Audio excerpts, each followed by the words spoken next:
Good evening, ladies and gentlemen, and welcome to the Liberty Hangout Podcast. My name is Justin, and I am the founder of LibertyHangout.org. I'm also joined tonight by my co-host and co-founder of the site. His name is James Chalemi.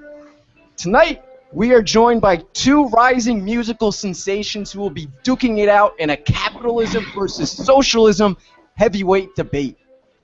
Standing in the yellow corner, representing capitalism, is Liberty Hangout contributor and lead singer of the band Backwards. His name is Eric July. And in the red corner, fighting for socialism, his name is Luke Piskor. Let's get ready to rumble! Hello, everybody. Thank you for joining us. We have two formidable opponents today: Eric July in the yellow corner, Luke Piskor in the red corner. This is a debate that's going to be, gentlemen, in the Oxford tradition. So the resolve is taxation is theft. Eric will be arguing in the affirmative, and Luke will be arguing in the negative. Now, for those of our followers that don't know you, Eric, we'll start with you. Can you give us a little introduction? Tell us a little bit more about yourself. Well, yeah, again, Eric July. I do a little bit of everything, make a lot of crazy videos of me talking a bunch of noise, about, freedom, liberty, capitalism, anarcho-capitalism, anarchy, talking about it all, and, also front the band Backwards, and, that's pretty much it. I'm just a regular guy that talks a lot of noise. Sounds good. Now, Luke, can you tell our followers a little bit more about yourself? Absolutely. One, socialism I don't like at all. My parents came from it. They came from Czechoslovakia, now Czech Republic. I would never argue for socialism. I'm just arguing right now taxation isn't theft. Honestly, me and Eric probably agree on majority of things. I've seen so many posts of his, I'm like, that dude is completely right. Taxation is theft is the only thing I disagree on. I'm open to debates, that's fine. I love, challenging my own thoughts. I used to be in a band, not anymore. I just write music now, and I'm a hobby arguer, I guess. Philosophy, history, whatever I think I know. I just love to argue. That's it. I know that Eric was a Rand Paul guy up until he dropped out of the election. Who are you pulling for this election season? Actually, surprisingly, Rand Paul as well. Yeah. Excellent. Now I don't know anymore. I saw you share some Bernie things on your Twitter. Wait, what did I share on Twitter? Bernie Sanders? Yeah, what did I share? I forgot. I hardly get on Twitter. It's like every so often. Are you a Bernie guy at all? Oh, no. All right. Okay. I see the arguments for both sides. I see very good capitalist arguments, and I see some, good social arguments for social policies that I could see myself get behind. But as far as a 100%, I think Bernie should be president, no, absolutely not. Perfect. And Eric, Justin, and I were talking off air a little bit, and we're so happy that you have the intellectual honesty to join us. We're really happy to have you and to show bravery and to come out and support your beliefs. So. Oh yeah, thank you for having me. Oh, no problem. So, seeing as how you're arguing in the negative, we're going to start with an opening statement. Why? You have 3 minutes. I'm going to be keeping the time here. Why is taxation not theft? Luke, you go first. All right. I believe rights are only rights if they can be enforced. You can claim to have any right you want, but it is completely meaningless if you cannot enforce the claim. If your government, your tribe, your private defense firm, whatever, says they'll protect your rights, those are your rights. Or if you can defend whatever right you claim to have, those too are your rights. So let's say the government, community, tribe, whatever, wherever you live, Ancapistan, USA, said we had a right to free tacos. And I took a taco from the taco stand without paying. The traditional definition of theft would be I stole a taco. I took a taco from somebody else without them necessarily consenting. However, the community, the government, the tribe said I had a right to a free taco. So I did not commit any crime under the agreement the community, tribe, whatever has. So if I was thrown in jail for that, my free taco rights were infringed upon because that was the right I was granted. Well, what does this really have to do with? What does this have to do with anything? Tacos? It sounds stupid. Well, what me and Eric and all of us are living in right now is the enforcer, the entity that's enforcing our rights, essentially granting our rights, is the U.S. government. They have given you the right to obtain property, but it is contingent upon you accepting their authority, so essentially obeying their laws. If you break laws, such as not paying taxes, you will lose your rights, be it money, be it freedom to walk around, whatever, depending on the severity of the crime. If you try to money launder, sell drugs, murder, steal, the freedom to murder is a freedom. It can be wrong. Anyone can argue it's wrong or right. It doesn't matter. It is a freedom. We are limiting that freedom. But if you try to money launder, sell drugs, murder, steal, yell fire in a theater, you will again lose your rights in USA. The government says you can't do that. We are taking away your rights. It's the same without a government, though. If I was born into a tribe and they said I have the right to grow crops, I have a right to own a teepee, but it is contingent upon me obeying the tribe's rules, whatever the rules are, then I would only have the rights the tribe grants me so long I follow the rules. If I break the rules, I may suffer the consequences, such as temporarily losing my rights. If I break a rule bad enough, I may even lose my right to life. With a private defense firm, it's the same. If the PDA won't defend your right to free food, then you only have the right to free food so as long as you can defend it. If I steal your food and suffer no consequences, or I can enforce me taking your food, I have the right to free food. If you can get it back from me, I don't have that right, at least at that point. If you don't buy a defense firm, your rights are yours so as long as you can defend them. If you leave your house and it gets ransacked, you're shit out of luck. You can claim theft, you can claim whatever you want, but if you can't get it back, it doesn't matter what you claim. You do not have your property. The person who took it may not even consider it theft. Who's right? They think they're right, you think you're right. Ding, ding, ding, ding, ding, ding, ding, ding, ding. That's the end. I'm sorry, that's the end of the 3 minutes. Fair enough, fair enough. Eric, why is taxation theft? Okay, for starters, we have to, talk about the actual terms and what we're talking about. But we got to define government first and foremost. Government, for one, is nothing more than an idea that really has this sort of bandwagon effect, and people kind of wish or agree that the existence is legitimate. But as it exists, it's really nothing more than an entity that has these delegated rights that other individuals don't have. But they have a monopoly on violence and the use of kind of initiatory violence and use of force. And what taxation is nothing but basically the government saying that they get a cut of your money, which is your private property. They get a cut of your private property, and they enforce this obviously through extortion, coercion, and other deals as such. But what is theft? Theft is nothing more than stealing. It's the taking of somebody's private property without their consent. So taxation, again, it's not consensual. If you don't pay the taxes, definitely income taxes, you will be locked up in a cage, and if you resist, you will be met with physical force, and you will see that initiatory violence. But again, this whole debate and conversation kind of came, we're talking about the ability to force it, and what government, and what is that? But under, the logic kind of falls apart, because even under the government documents, we're talking about like the Declaration of Independence, it says that you have those rights simply because the Creator granted you those rights. And if you don't believe in a Creator, you don't believe in a God, just because you exist, you have these said rights. And the government, again, this is by the per government document, it says that, the government only exists to secure those rights. So that logic that the whole, government basically grants you the right to have private property, or the government gives you the right to have private property, it doesn't really make sense. It's almost self-detonating. In order to even define property, you kind of have to talk about ownership. And, private property, and we talk about what is ownership in the first place. Ownership is nothing but basically you're controlling the services that can be derived from a certain good. That's exactly what ownership is, and it's something that's been happening forever. It's not anything that just started. It happened long before government. If a caveman saw something that had absolutely no previous traceable owner, he mixed his actual labor with it. It then became his, private property.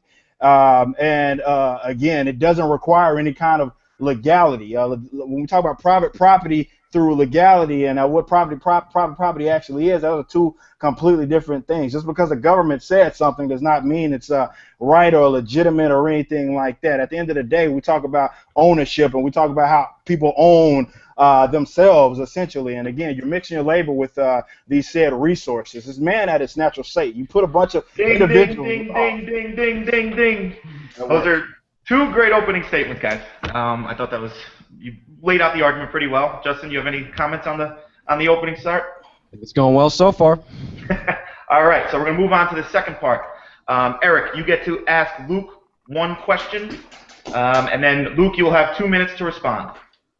Well, my number one question is what is government? I mean, I want him to actually define what government is, mainly so we can, kind of agree actually have a legitimate debate, because if we can't agree on the terms, we're basically arguing two different things. So I want him to define government.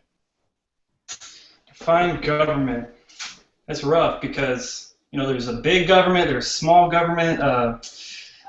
What would I define government? I guess I don't want to kill myself with this, but I guess if we have a set of laws we agree on, maybe, oh man, I don't know, I never thought of it.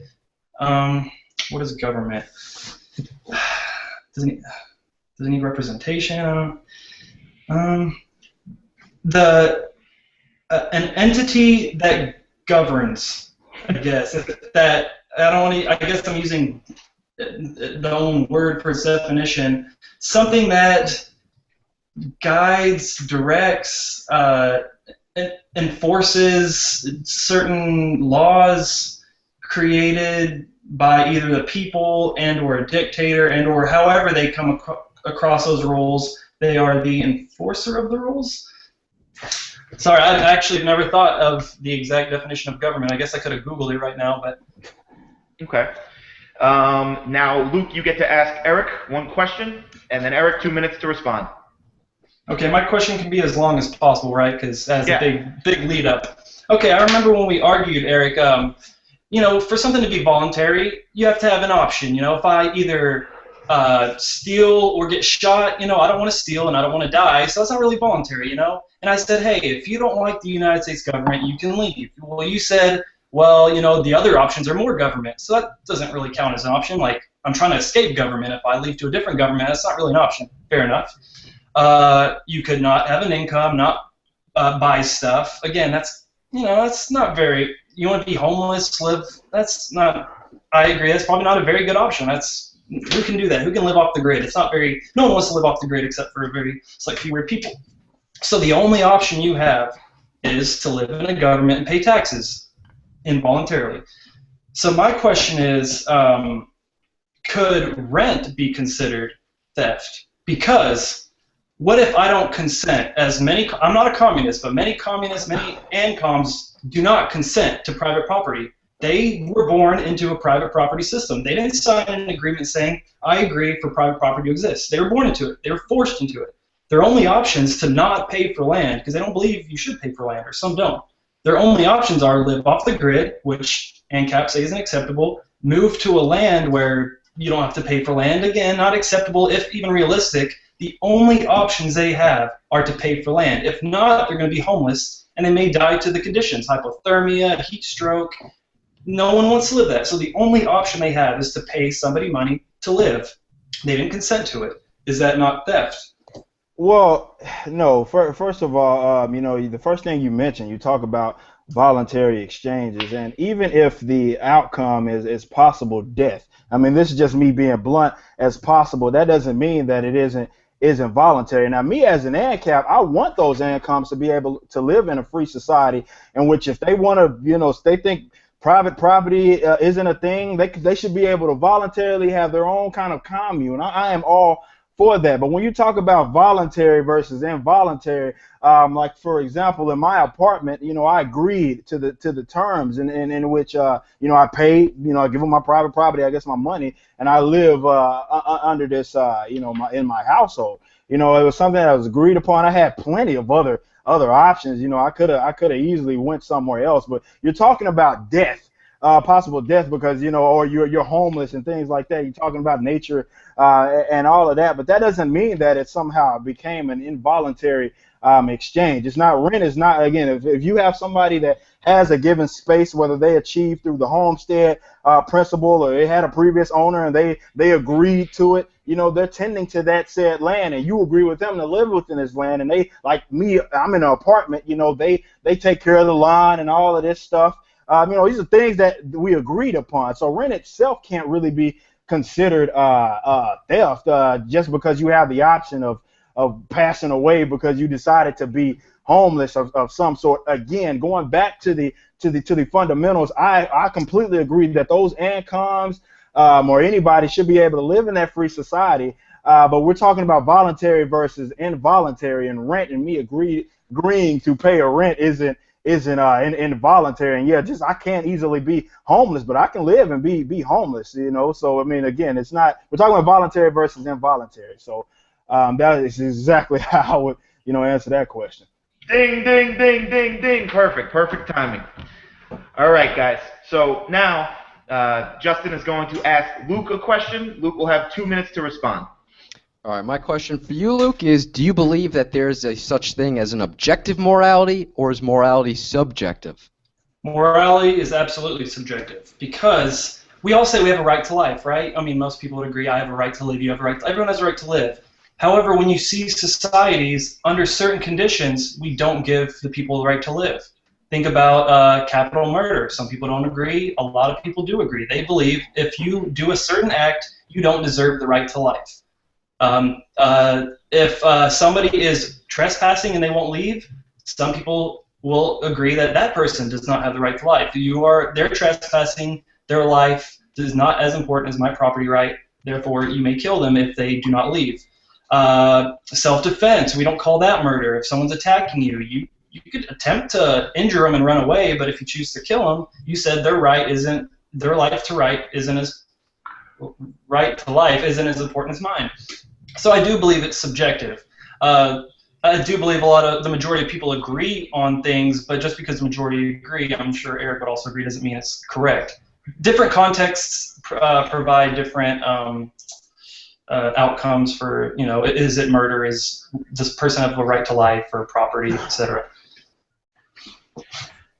So because that was such a great question, I think that Justin should also ask that to Eric, and we should get Eric's just so we can understand that. All right, so now the question moves over to you, Eric. Do you believe that there's such thing as objective morality, or would you agree with Luke that morality is subjective? Well, again, it just becomes the defining terms. I mean, I feel like if we dive into that deeply, we're just going to turn it into an argument that's nothing more than semantics. Do I feel like morals are, objective? Absolutely.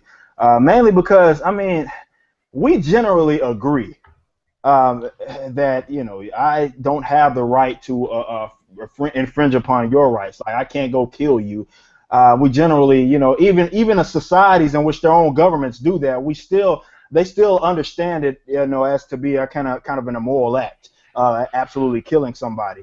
Even again, if they find it that all right, we can kill you if you do this, you steal somebody's private property or something. We generally think death and killing somebody, definitely, well, at least from an involuntary standpoint, we consider it as immoral.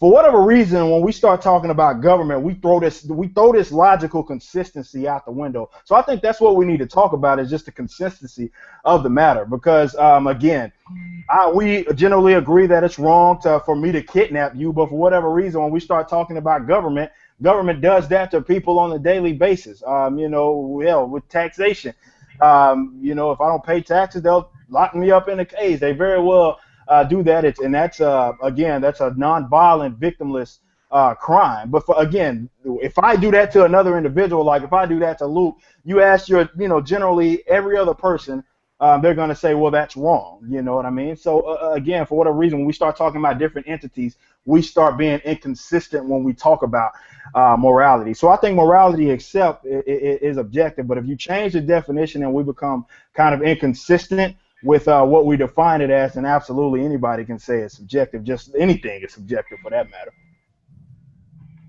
All right, great answers, and you were just on time. So now I'm going to ask each contestant a question. I'm going to start with Luke. In your opening statement, you said that you kept alluding to the fact that government has granted you some form of a right, whether that be a right to your property, a right to food, whatever it is. Where do you believe that the origin of rights originate? Where do people get rights from? And are they intrinsic or are they extrinsic from some other form of entity? I don't believe they are written in the stars, I guess, so to speak. I don't think it is written in stone. Our rights are whatever people agree upon. It could be government, it could be ANCAPs, it could be whatever. If I meet Eric in the forest and we agree we're not going to kill each other, we are giving each other the right to life. If that's where it ends, that's the only rights me and him have. If I go claim a mountain and there's no one else to claim it, I own the mountain. I didn't homestead it. I didn't do anything. I just claimed it. No one's taking it from me. I own it. If someone tried to take it from me and I killed them, I still own it. If they took it from me, it's theirs now. I can say I homesteaded it. I can say I did 10 jumping jacks on the mountain. If the other person does not adhere to my entitlement theory or my version of property, it doesn't matter to them. So we all have to agree on what rights are. I don't think they are. We're born with them, and we have to protect them. Like the right to health care, some people agree we have it, some don't. We're obviously not born with the right to health care. Do we have the right to food? I mean, without food, we'll die. But a lot of people will say, no, you have to go pay for your food. You have to work to survive, essentially. Some would disagree that we should have free food. So rights are really what the person who's going to enforce them say they are. And the United States government says we can have property, but it is contingent upon us paying taxes. If we don't pay taxes, we don't have property. Okay. Others, if you move to a different state, they have different rights. Are they better, worse, right or wrong? It's really up to what you think. All right. And do you believe that rights are democratic? Do they come from the majority, or are they intrinsic, and do they come from from our creator? Do they come from our humanity, or are they? I think branching off this question, asking if rights are democratic and come from the majority, you're saying that these are based on what the people agree to. Now, what if it's a society where the majority says the minority has no right to live? I mean, sadly, that at that point they would have no right to live. But I'd like to ask you that question.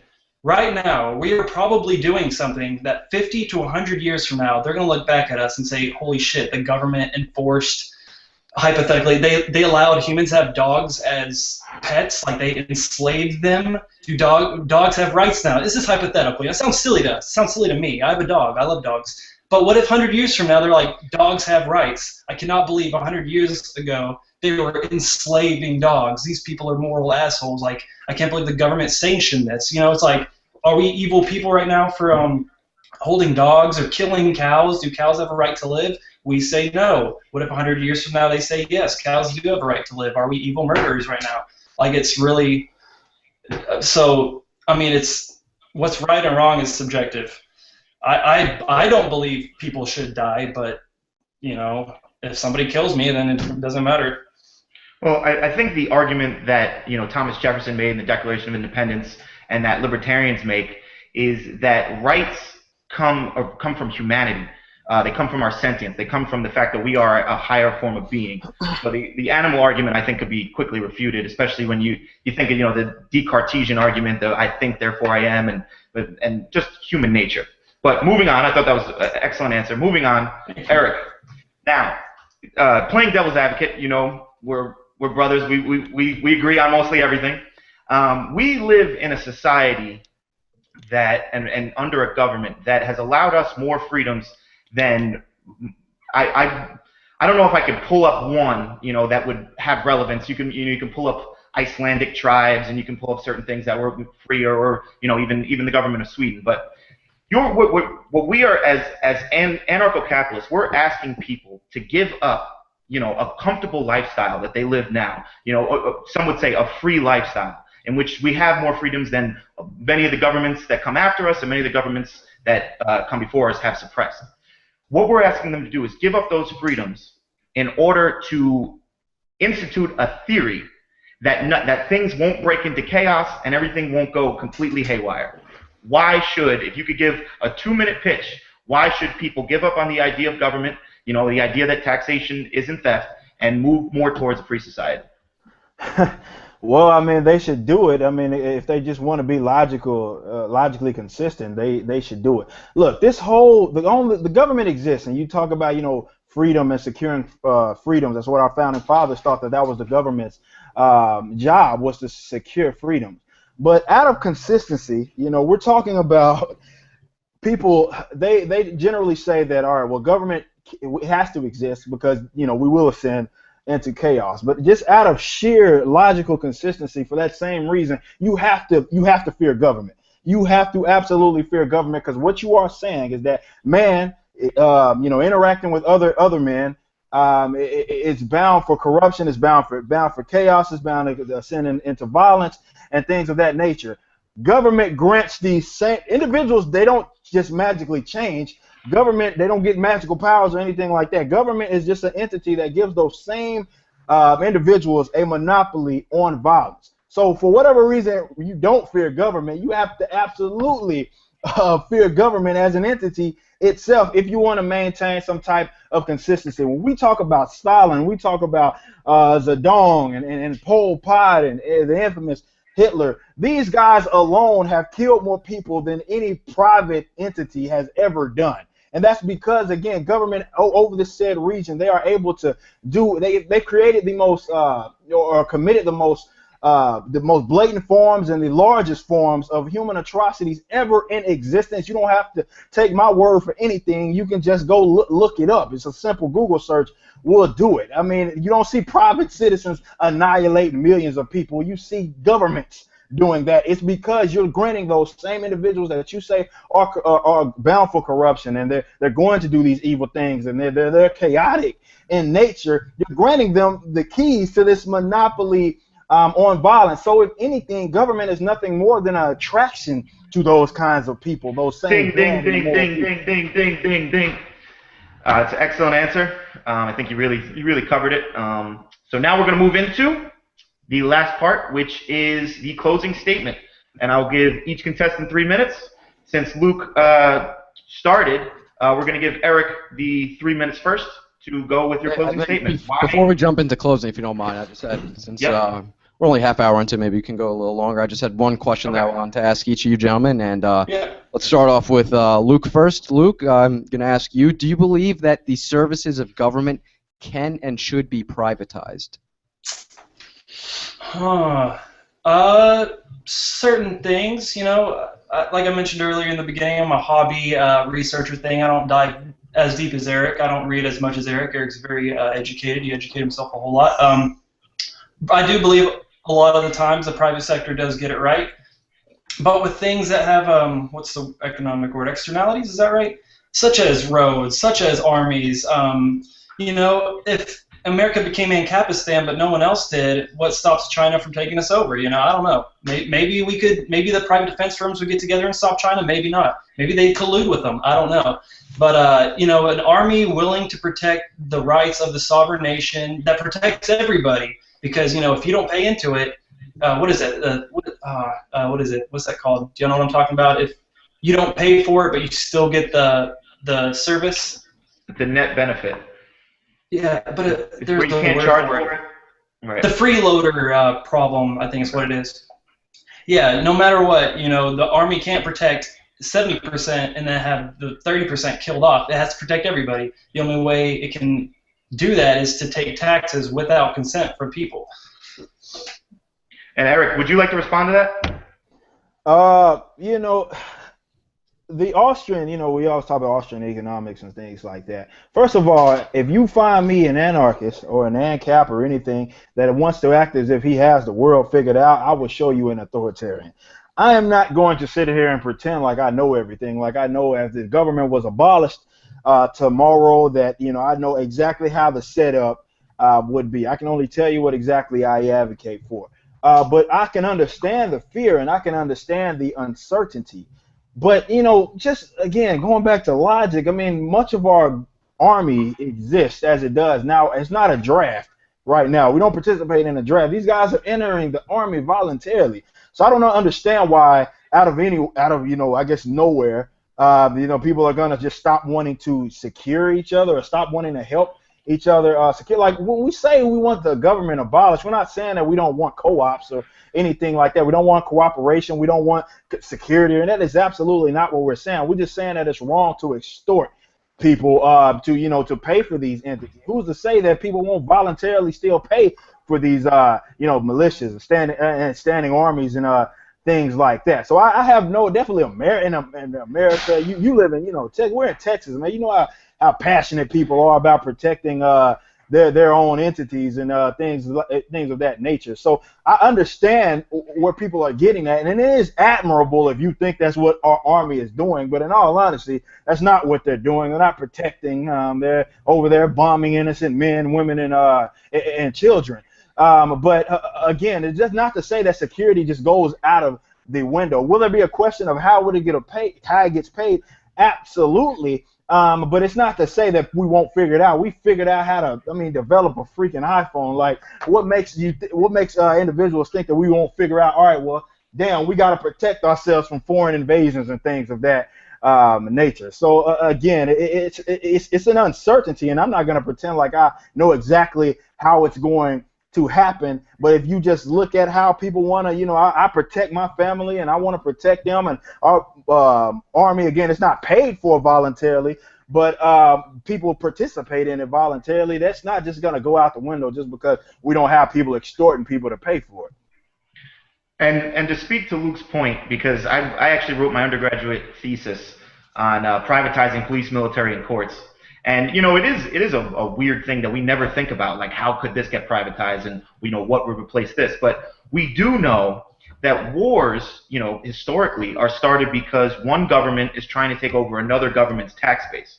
If you get rid of that government, it no longer has a tax base. So now how does one take over a completely decentralized society, complete with weapons and militias and defense agencies and insurance companies that provide military? I think that system is something that we should definitely be looking more into. And I encourage everyone listening right now, and Luke and Eric, to educate ourselves more on as libertarians, as socialists, or whatever you are, Luke. I'm not sure. A socialist-loving Rand Paul supporter. I'm not sure, but so I think that this is a great thing that we've come together now, and this is what we need to do. Start realizing and hashing out together instead of bickering and just Facebook arguing and who's got the bigger dick. So thanks you guys both. Now, back to the closing statement. Eric, we'll let you go first. You got 3 minutes. Why is taxation theft? Well, again, it's theft. When you just look at it from a property standpoint, there is no way that you can even define. You can't even define property. It becomes almost an immediate logical contradiction if you try to somehow define property without talking about ownership.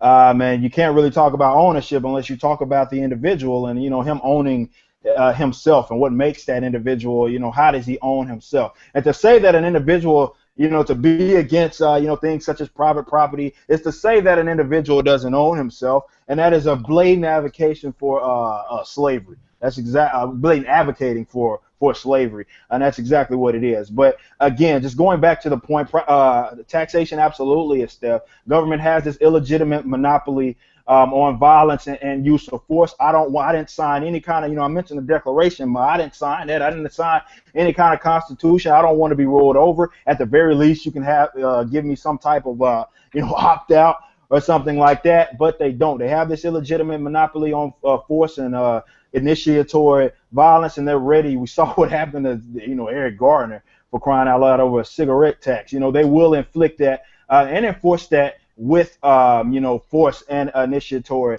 violence. So it is extortion and it is coercion, and that's nothing more than a type of actual theft. But it's government seizing people's private, illegitimately seizing people's private property without consent, and with the expectation of really depriving them of that good, or in this case, I guess, entity, being money or whatever, private property, or whatever you want to call it. Again, it's illegitimate. It's a coercive act. It is immoral, and no matter what way you cut it, we talk about from a consistency standpoint. If I go rob Luke, I take his money. It's theft. But for whatever reason, when government does it, we just become logically inconsistent, and we say, oh, well, you agreed upon or you consented. Absolutely, no, I didn't consent. You can't consent by way of proximity or simply because you can leave. That's another thing that I wanted to throw out there. So absolutely, taxation is theft. It will forever be theft, no matter if the legality of it or anything. It is absolutely theft. Good. And Luke, 3 minutes, closing statement. Why is taxation not theft?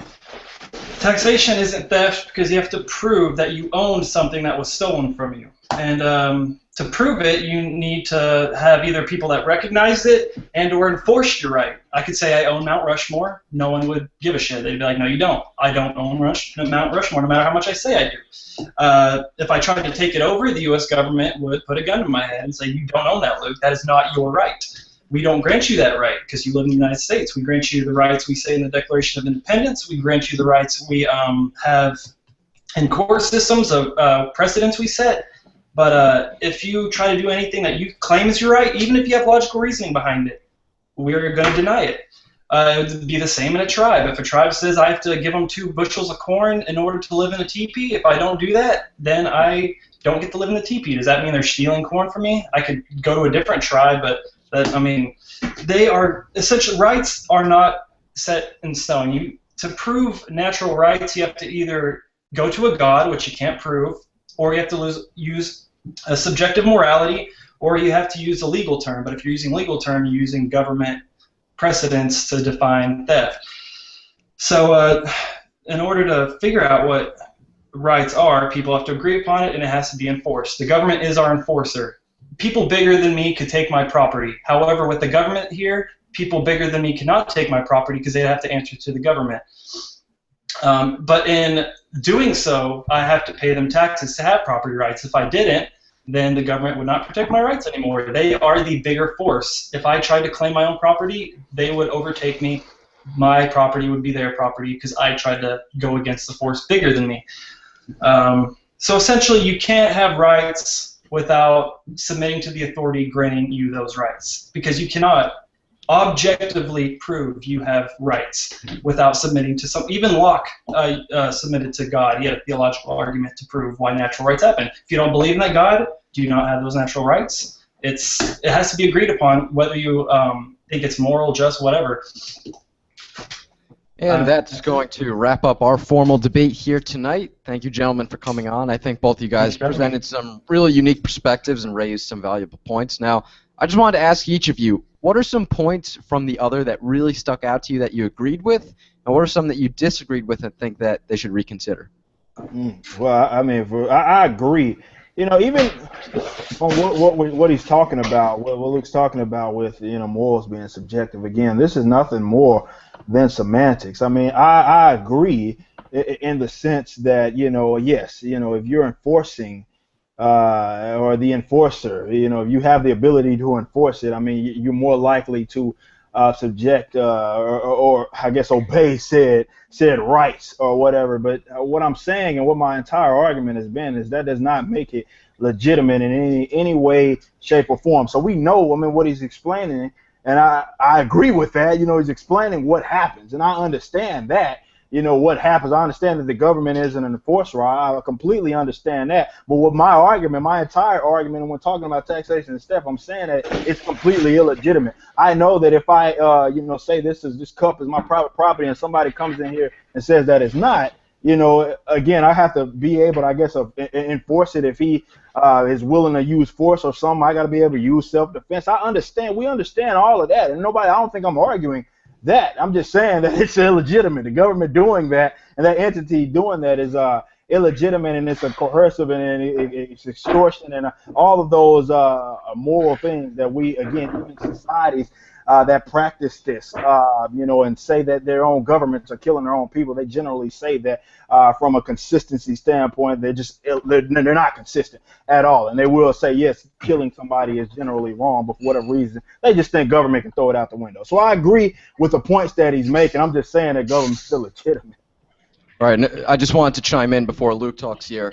I think you raise a good point when you're talking about the cup scenario. Like, let's say you want to claim to be your private property, but then there's going to be the conflict of interest if someone else wants to claim it. I think that whether people agree with your perspective on things or Luke's, this necessitates the need for a third-party arbitrator. Now, be it the government or private entities, that's something that we can hash out on and try to see the best way society can figure this out. But it's just showing why we need some sort of third party to resolve these conflicts in society. Absolutely. Yeah, agreed. Now, Luke, what are some things that you really agreed with or disagreed with about Eric's argument? I would say when I asked if rent was theft, I don't know, the argument didn't satisfy me enough because you said you voluntarily chose to rent there. But my argument was, I'm an ANCOM, hypothetically. I am not an ANCOM, but I'm an ANCOM. I don't believe you should pay for private property. I don't think it should exist. I was born into it. I didn't consent to it. Just like ANCAPs don't consent to state, they don't consent to taxes. I don't consent to pay for land, but I am forced to pay for land. I have to pay rent. I have to buy land. I have to buy a house. I can't live off the grid because ANCAPs say that's not, that's not an option. I can't move somewhere else. ANCAPs also say that's not a valuable option. Therefore, I am forced to pay rent. I am forced. That's not very voluntary. I didn't sign up for it. Again, I didn't consent to it. I'm forced to pay somebody money. So it isn't voluntary. Using the ANCAP logic of, I didn't sign up for government, I didn't sign up for taxes, but I am forced to because I can't move, I can't be homeless. Same thing. Why is it different? All right, and sticking with the Oxford tradition, I'm going to ask one last question to each of you. What would one book, if you could recommend the other to read, what would that book be? Eric first. Well, I would absolutely start with Anatomy of State by Murray Rothbard. It really describes what a state is. Literally, the subject lines are what is a state and what a state isn't, and things of that nature. So most definitely, and I recommend that to not just Luke, to anybody that's watching, because there's a specific thing in an entity that we're talking about, definitely ANCAPs, when we talk about what the state is. And where we start disagreeing with ANCOMs and left anarchists is they think of freaking voluntary hierarchy, if you're a business model, is somehow a state. You know what I mean? But again, no ANCAP is describing it as that. That's just, again, we're talking about semantics. So I think we have to be specific. And if you're going to form any kind of legitimate argument against where ANCAP stand, whether you're talking about things like rent and taxation, you have to understand what a state is and why it's considered a coercive act and why it's considered extortion and why the mere existence of it is immoral. And Anatomy of State by Murray Rothbard absolutely breaks that down to a T, and I really find it almost impossible to even argue against it, no matter what your particular personal ideology is. Cool. And Luke, which one book you would recommend for Eric to read? I'm more of a read articles on Google type guy, but I have read a couple books, and I'm sure Eric's already read them all. But there is one guy, I don't agree with everything he says, because he seems like he's kind of, I don't know what he is, probably an ANCOM. There's a lot of things I would not agree with him, but he did open my mind up to exactly what capitalism is. And I don't know how to spell his name. It's Matt Bruenig, Bruenig. He has a blog. He posts a lot about how capitalism and libertarians are like. He criticizes them, and I'm not advocating for his position, but he did teach me a lot about the moving parts of capitalism, what is required to be a capitalist, and what assumptions and premises you have to accept to be a libertarian and or capitalist. That's what I'd say. All right. Now, before we close here, since I see that, Luke, you're wearing a Texas baseball shirt, and I know that Eric is a big-time Rangers fan, I got to ask you guys, who was in the wrong yesterday, Jose Bautista or Rougned Odor? Bautista. Yeah, Bautista slid. He violated the nap when he did that illegal slide. That was hey, but the Rangers pitcher hit him first. Yeah, yeah. Oh, yeah. Tagged them. Was That acting is true. Tagged them. That is true. Yeah, that is true. But again, we can go back and talk about what he did last year and all his bat flips and whatnot. So we had it coming either way. But that slide was dirty, man. So he should have known he was about to get punched in the face. Yep. Agreed. All right. Any last comments from our guests here tonight? Thank you for having me. This was fun. I enjoyed it. Absolutely. And I can't say enough how much I'm glad that Luke even agreed to it. I would encourage anybody out there that's on Facebook. You find somebody that you're constantly even agreeing with or disagreeing with. It's good to always have these kinds of conversations so you can get to whether it be a solution. You have to be able to understand the other person's stances and understand their arguments in order to even get there. And that's what I'm encouraging. I'm always talking about face-to-face interaction and things like that because it cuts through a lot of the nonsense, and it cuts through definitely sometimes even on Facebook and when we Twitter beefing and all kinds of stuff, we can't even get past defining of terms. You know what I mean? And I feel like it's a lot more productive if we actually have conversations as such. And I can't. I thank Luke for even agreeing to it because I feel like this was we got somewhere with the conversation. Agreed. Awesome. Thank you, gentlemen, so much for coming on tonight. And thank you guys so much for tuning into the Liberty Hangout Podcast. Make sure you let us know in the comments below what you thought of the podcast tonight, what you think of Eric's points, what you think of Luke's points, and let us know what debate you would like to see next take place here. And make sure you subscribe to the Liberty Hangout Podcast on iTunes, subscribe to our YouTube channel here, like us on Facebook, follow on Twitter at Liberty Hangout, and make sure to check out libertyhangout.org to read some awesome Liberty-minded material from a great lineup of writers. Thank you guys so much, and we will see you again next time.